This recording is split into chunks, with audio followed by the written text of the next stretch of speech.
Wilson, any of that cayenne pepper and water? I think you got to ask Timo about that. He's not allowing me to speak on it anymore. So you got too many people hitting him up. What did you think of Garrett's catch in the second one? The second one. Well, before the snap, I knew it was third and extra long. I was looking at the weak side safety, and I was like, if he drops down at all, I'm just going to say, screw it. I'm going to throw it up to G. I felt like I put it in a decent spot, but, yeah, I didn't do a whole lot when it comes down to it. I just kind of lobbed one up there. He made an unbelievable catch. When I saw the replay, it looked like he had his knee in.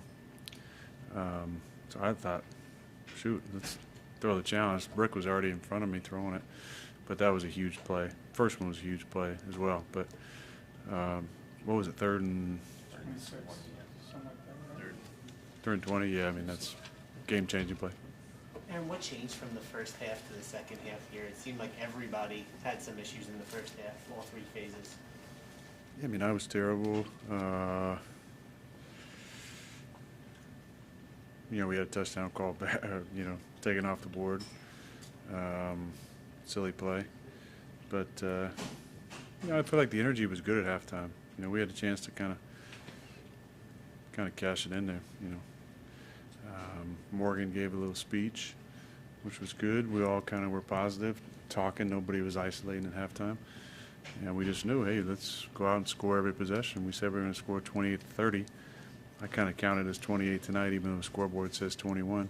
But proud of the way we responded in the second half. And I played about as bad as I could in the first half and knew it had to get better from there. What did you say to teammates at halftime? At halftime? I didn't say a whole lot. I mean, I was talking the line. I think it was just keep communicating, talking line about what runs they like, talk to receivers about a couple different things to be alert for. But we just had to stay positive and had to believe. And the first drive was the most important possession of the game. Went down the field, scored 6 minutes, converted fourth down. That was big. Olu told us that he hasn't played a single rep at guard and then had to fill in there. I mean, the touchdown to Devontae, it looked like they came with everybody, and the line gave you enough time to throw. Just talk a little bit about that group and specifically him. Yeah, I mean, I got to give him and Max a lot of credit. Max played a ton of tackle for us last year, and I believe he played, my memory serves, maybe a little bit of right guard. I don't know if he ever played any left guard. So for him to step in like that was fantastic. And then Olu got, I don't know how many reps at guard in camp, but it can't be many, if any. He said 0. Okay, well, there you go. Yeah, I mean, I would trust him, even though he's been a little bit flighty about whether or not he's getting his number retired this weekend at Penn State. But yeah, I'm proud of him.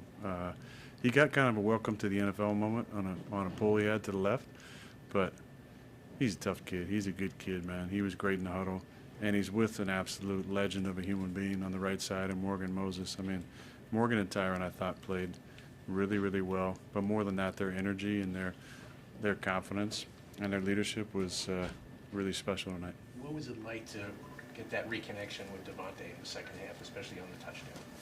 Yeah, well, I mean, the first play of the game, hitch and go, I threw the ball out of bounds. And then we had one later, and he didn't come up with it. So it was frustrating for sure. I told him, all right, we're even after that. Although we really weren't, because, God, the first one was so bad.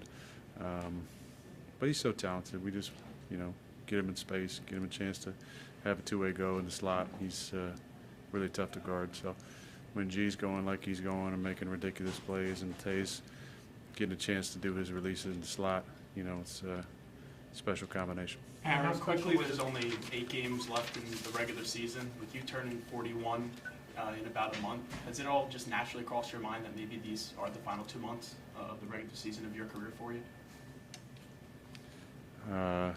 No, it hasn't. Not to be too dramatic with this, but can you, even though it's just one game, can you look at the way you guys played in the second half, getting the win, the offense looking like weight, did it almost have it be an exhale with some of the issues that you guys have dealt with for the last month or so to finally move past and kind of turn the corner? Right. It was kind of season on the line there in the second half. Obviously, we wouldn't have been mathematically eliminated, but mentally, to go to 2-7 would have been real tough. hopefully it's gives us confidence so that we can beat anybody, because we feel like we could. You know, the way we played on offense in the second half is the way we've been kind of waiting for this offense to wake up. And I know obviously I was, you know, close to perfection as I needed to be, but that's a standard I need to play at. And guys, you know, there's a lot of really incredible performances. Olu, Max, the whole offensive line, Joe, Tyron, and Morgan. But some role players doing some great things, blocking the run game, making timely catches. Kenny Yeboah, to get him a catch was really special. Kenny spoke to the team last night, gave a real heartfelt message about how difficult it's been being out for so long and being hurt last year. So to him get a catch like that, maybe stay in bounds next time, Kenny. But he's an energy glue guy for us, and we did a lot of good things in the second half. We got to build off of that, but hopefully that kind of lets everybody, like you said, exhale a little bit and now get a little time off and then get a trip to Arizona. Aaron, what was it like to get that game